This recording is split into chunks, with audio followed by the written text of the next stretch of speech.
یہ کہ زندگی کی سب سے بڑی حقیقت موت ہے. ہم بھلائے رکھتے ہیں، اپنے ذہن سے اسے دور رکھتے ہیں، لیکن واقعہ یہ ہے کہ زندگی کی سب سے بڑی حقیقت موت ہے.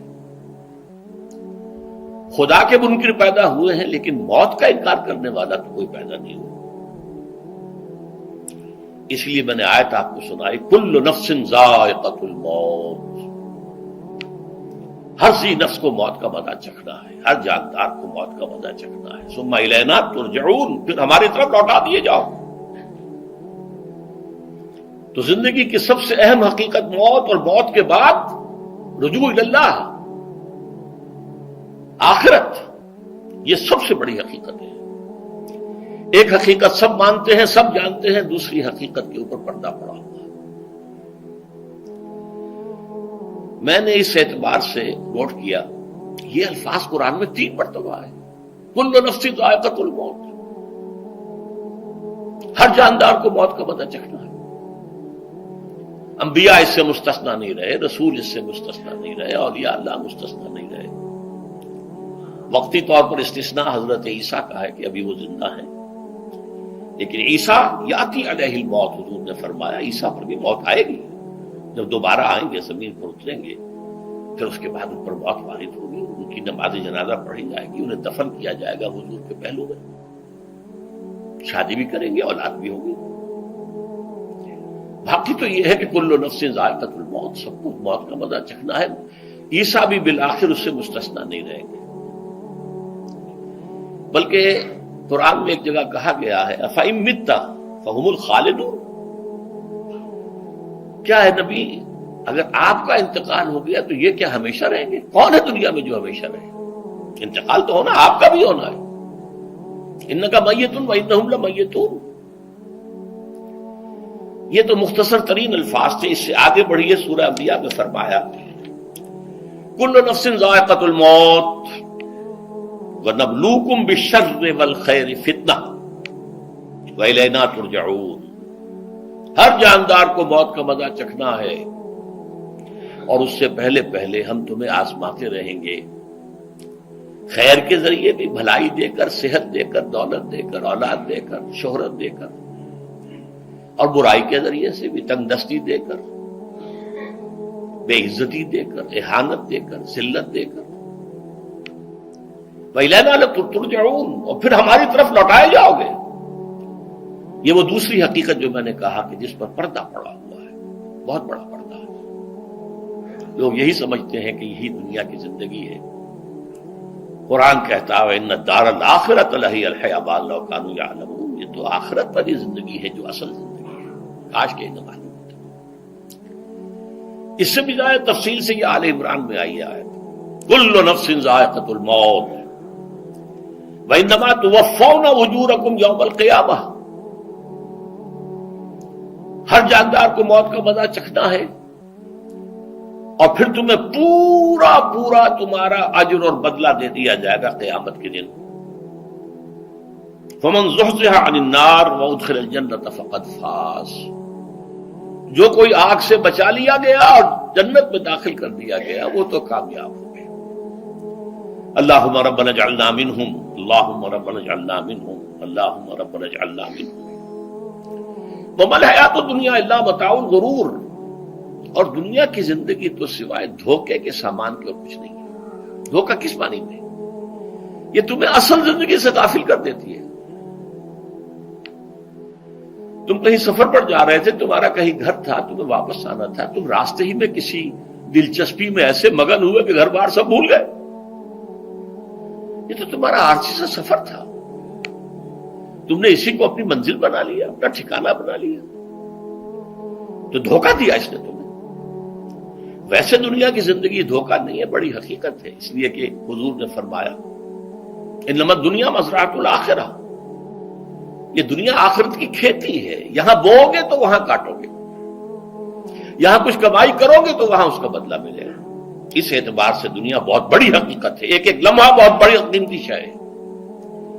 لیکن اگر یہ دنیا تمہیں آخرت سے غافل کر دے تو اس سے بڑا دھوکے باز کوئی نہیں. یہ اصل دجال ہے.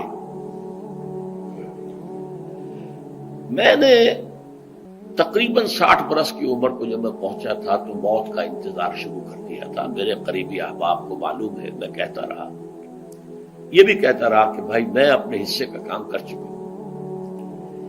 جتنی صلاحیت اللہ نے دی تھی، جتنی بھی میرے اندر استعداد تھی، میں اس کو بھرپور طریقے پر استعمال کر چکا ہوں.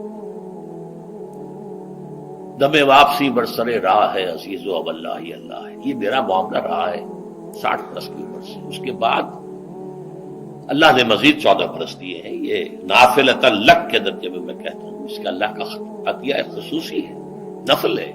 ہمیشہ کہتا رہا ہوں مسنون زندگی تو 61 برس ہے ہمارے حساب سے. علامہ اقبال کے بارے میں سنا ہے کہ رویا کرتے تھے کہیں میری عمر حضور کی عمر سے زیادہ نہ ہو جائے. وہ 6 مہینے کم ہی رہی ہے حضور کی عمر سے. جو حضور کی عمر تھی وہی حضرت ابو بکر کی، وہی حضرت عمر کی، وہی حضرت علی کی. ہاں حضرت عثمان 82 برس کی عمر ہے ماشاءاللہ. پھر یہاں کے مجددین میں سے وہی عمر حضرت شیخ احمد سرہندی کی، وہی شاہ ولی اللہ دہلوی کی. ہاں شیخ عبدالحق محدث دہلوی رحمۃ اللہ علیہ 82 برس کی عمر. لیکن یہ میں کہا کرتا تھا مسنون عمر تو 61 برس ہے. جسے ہم 63 کہتے ہیں وہ اصل میں ہمارے حساب سے 61 بنتا ہے. وہ 63 قمری ہے، جو 9 دن کم ہے. قمری سال جو ہے وہ شمسی سال سے. بہرحال میں اس وقت سے منتظر تھا، لیکن جو بھی وقت اللہ نے دیا ہے اللہ کا شکر ہے وہ مفید کاموں میں لگا ہے. ان میں خاص طور پر میں سمجھتا ہوں کہ اللہ کا مجھ پر سب سے بڑا احسان، اور مجھ ہی پر نہیں، بہت بڑے پیمانے پر لوگوں پر جو احسان ہوا ہے، وہ میرا 1998 کا دورہ ترجمہ قرآن ہے جو کراچی میں ہوا تھا. 1998 کے مارچ میں میرا بڑا آپریشن ہوا، دونوں گھٹنے تبدیل کیے گئے. لیکن 98 کے آخر میں، حالانکہ میں چل نہیں سکتا تھا، کراچی میں مسجد جو ہے اونچی ہے، دوسری منزل پر ہے، تو خاص ریمپ بنایا گیا جس کے ذریعے میں ویل چیئر پر مجھے لے جایا جاتا تھا. میں نے درس کیا. اس درس کی گزشتہ چند سالوں سے پوری دنیا میں جو گونج ہوئی ہے اللہ کے فضل و کرم سے، اللہ کا کوئی حکمت خداوندی اس کے ساتھ وابستہ ہے. اس میں میرے کسی کام کو دخل نہیں ہے، میری کسی کوشش کو دخل نہیں ہے. میں نے تو جو درس میں دیتا آ رہا تھا سن 85 سے دورہ ترجمہ قرآن، البتہ یہ بات ضرور ہے کہ میں نے محسوس کیا تھا کہ سن 98 کے اس درس میں دورہ ترجمہ قرآن کے مجھے خصوصی انشراح حاصل تھا. میری ساری گفتگو کا حاصل کیا ہے؟ دیکھیے، نظریاتی تحریکوں کا تعلق اشخاص سے نہیں ہوتا. ٹھیک ہے، کوئی اس کا داعی ہوتا ہے، کوئی اس کا مؤسس ہو جاتا ہے، کوئی اس کا آغاز کرنے والا ہوتا ہے، لیکن نظریاتی تحریک افراد سے وابستہ نہیں ہوتی. افراد آتے چلے جاتے ہیں اپنا اپنا حصے کا کام کر کے، جس کو جتنا مقدر ہے، جتنی اللہ تعالیٰ کی طرف سے توفیق ہے، وہ اپنا کام کرے گا، چلا جائے گا. یہ چمن یوں ہی رہے گا اور ہزاروں جانور اپنی اپنی بولیاں سے بول کر ہو جائیں گے. مبارک ہیں وہ لوگ جنہیں قرآن کی بولی بولنا نصیب ہو جائے. وَإِنْ يَحْسَبُ أَنِّي مِنْهُمْ، مجھے گمان ہے، اللہ کا فضل ہے کہ میں ان میں سے ہوں. میں نے قرآن کی بولی بولی ہے، اور قرآن مجید کو جیسا کہ وہ ہے ایز اٹ از، اپنے کو مذمومہ خیالات، اپنے کوئی ذہن سے زائدہ نظریات کو میں نے اس میں دخل نہیں دیا. جسے انگریزی میں آپ آبجیکٹیولی کہتے ہیں، خالص معروضی طور پر قرآن کو پڑھا ہے، قرآن کو قرآن سے سمجھا ہے، یا پھر سیرت رسول سے سمجھا ہے. میں لفظ سنت کی بجائے سیرت استعمال کر رہا ہوں. قرآن مجسم حضور تھے صلی اللہ علیہ وسلم، اور حضور کی سیرت اور حیات جو ہے وہ قرآن مجید کی اصل تفسیر ہے. یہ حقیقت بھی بہت کم لوگوں کے علم ہے. وہ احادیث کا نام تو لیتے ہیں، احادیث بھی ہے، سیرت بھی تو احادیث ہی سے ہمیں ملتی ہے، لیکن میں خاص طور پر سنت یا حدیث کی بجائے سیرت کا لفظ استعمال کرتا ہوں. قرآن کی 2 سورسز ہیں، قرآن خود اور سیرت رسول صلی اللہ علیہ وسلم. بہرحال انشاءاللہ العزیز یہ کام بڑھے گا، چلے گا، یہ میں ابھی بعد میں عرض کروں گا. دوسری بات جو میں نے آیت پڑھی آپ کو، وَمَن نُعَمِّرْهُ نُنَكِّسُ فِي الْخَلْقِ أَفَلَا يَعْقِلُونَ، بہت بڑی حقیقت زندگی کی یہ بھی ہے جس کی ہم عمر زیادہ کر دیتے ہیں اس کی خلقی صلاحیتوں میں کمی کر دیتے ہیں. موٹی بات ہے، بڑھاپا آئے گا، ہمیشہ کی مانی ہوئی بات ہے. اگرچہ جوانی میں آدمی بڑھاپے کا تصور نہیں کرتا، لیکن بڑھاپا آنا ہے، یہ بھی ایک حقیقت ہے موت کی طرح. غالب نے کہا تھا مزمحل ہو گئے قوائے غالب، اب عناصر میں اعتدال کہاں. ایک صاحب نے مجھے شعر سنایا تھا، ابراہیم صاحب سے ٹونک کے رہنے والے. ذوف پیری بڑھ گیا، جوش جوانی گھٹ گیا، اب عصا بنوائیے نخلے تمنا کاٹ کر. یہ تمنائیں جو ہیں طول العمر، انہیں کاٹو. اب گئی جوانی، امنگوں والا دور گیا، اور یہ جو تمناؤں کا پودا ہے اس میں سے لکڑی لے کر عصائے پیری بنوا لیجیے. اب بڑھاپے کے لیے ایک عصا درکار ہے. بڑا پیارا شعر ہے. ذوف پیری بڑھ گیا، جوش جوانی گھٹ گیا، اب عصا بنوائیے نخل تمنا کاٹ کر. ابھی 2-3 دن ہوئے ہیں، یہاں پر جو خانہ فرہنگ ایران ہے اس کے ڈائریکٹر آئے تھے، انہوں نے فارسی کا ایک شعر سنایا، بڑا پیارا شعر. در جوانی گفتم کہ شعر شعرست اگرچہ پیر بود. جوانی میں میں یہ کہا کرتا تھا کہ شعر تو شعر ہی ہوتا ہے، چاہے بوڑھا ہو جائے، بوڑھے ہونے سے اس میں کیا فرق واقع ہو جائے. شعر شعرست اگرچہ پیر بود. کیوں میں پیری رسیدم، جب میں خود پیری اور بڑھاپے کو پہنچ گیا، دیدم تو مجھے یہ بات نظر آئی کہ پیر پیرست اگرچہ شعر بود. بوڑھا بوڑھا ہی ہوتا ہے چاہے وہ شعر ہی کیوں نہ ہو. تو یہ بڑھاپا جو ہے یہ زندگی کی دوسری بڑی حقیقت ہے. اس کا ایک اثر تو سب کو معلوم ہے، قوائے غالب جو میں نے کہا، بڑھاپے کا عام نتیجہ جسمانی ضعف، سب جانتے ہیں. لیکن مجھ پر اور کچھ اور لوگوں پر بھی خاص طور پر اس کا جو ایک اثر ہوتا ہے، یہ مجھ پر ہوا ہے، وہ ہے یادداشت کی کمزوری.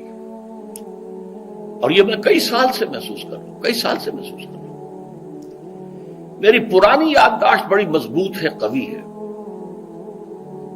اس میں کہیں کوئی کمی نہیں ہے. لیکن ریسنٹ پاسٹ کی چیزیں جو ہے، پچھلے 5-6 سال کے واقعات مجھے یاد نہیں رہتے. اشخاص سے ملا ہوں اور دیکھ کے پہچان لیتا ہوں، کئی بار ملاقات ہوئی ہے، نام یاد نہیں آتا. تاریخیں اور اشخاص کے نام کے اعتبار سے تو خاص طور پر کئی سال سے میری جو میموری ہے وہ امپیئرڈ ہے. اور میں محسوس کرتا رہا ہوں کچھ عرصے سے کہ عین تقریر کے دوران محسوس ہوتا بلیک آؤٹ ہو گیا، اور مجھے سلسلہ کلام جوڑنے کے لیے سوچنا پڑا. بعض اوقات 1000 کروڑ مرتبہ بولے ہوئے الفاظ غائب. اب چاہے کتنا ہی زور لگا لوں وہ لفظ یاد نہیں آئے گا.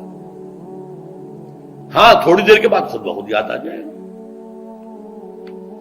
میرے اس آپریشن سے کچھ عرصے پہلے تک جو میری تقریریں یہاں ہوئی، ان میں بہت سے لوگوں نے نوٹ کیا. میری تقاریر میں اب وہ روانی نہیں رہی تھی. وہ جو کراس ریفرنسز آیا کرتے تھے، جس کی بنا پر ایک مولانا عبد الکریم باریک صاحب تھے ناگپور کے، انڈیا کے، مولانا علی میاں کے وہ خلفاء میں سے، انہوں نے تفسیر بھی لکھی ہے قرآن کی. وہ ایک مرتبہ لاہور آئے تھے تو مجھ سے بھی ملاقات ہوئی، میرا درس بھی سنا. پھر یہاں وہ ایک دینی ادارے میں گئے، وہاں میرے خلاف باتیں ہو رہی تھی. تو انہوں نے کہا بھائی اس شخص کی کیا بات کرتے ہو، اس کے سامنے تو معلوم ہوتا ہے کہ قرآن کھلا ہوا ہے، جہاں سے چاہے لے لے. پھول کھلے ہیں گلشن گلشن، لیکن اپنا اپنا دامن، تم کیا بات کر رہے ہو اس کے بارے میں. تو عبد الکریم باریک صاحب کی وہ جو تاثر تھا وہ صحیح تھا. کراس ریفرنسز کا آنا، القرآن یفسر بعضہ بعضا، اس میں بہت کمی آ گئی. بہرحال اس کے علاوہ تیسری چیز ہوتی ہے بڑھاپے میں ریزسٹنس کی کمی کی وجہ سے عوارض.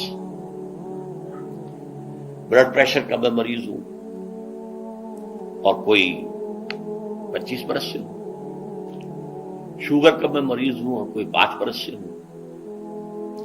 ایک خاص برس جو مجھ پر آیا ہے آج سے 4 سال پہلے، اس کی ایک تاریخ ہے۔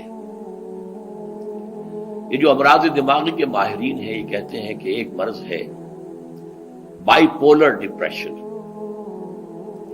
انسان میں کبھی تو انشراح ہوتا ہے، ایکٹیویٹی ہوتی ہے، سوچتا ہے اور ایکٹیو کرنے کے لیے، گفتگو کے لیے، بھاگ دوڑ کے لیے طبیعت میں آبادی ہوتی ہے۔ کبھی وہ بجھ سا جاتا ہے، کبھی وہ حرکت کرنے کو جی نہیں چاہتا، پڑا رہے کسی کونے میں، سو جائے۔ تو یہ بائی پولر معاملہ کہلاتا ہے، یہ ویو چلتی ہے۔ اچھا، یہ ہے ہر انسان میں، جسے ہم عام طور پر کہتے ہیں موڈ آف ہے بھائی میرا، مجھ سے باتیں کرو۔ تو یہ موڈ کا آف ہو جانا، آن ہو جانا، یہ عام آدمی میں بھی ہوتا ہے۔ لیکن جو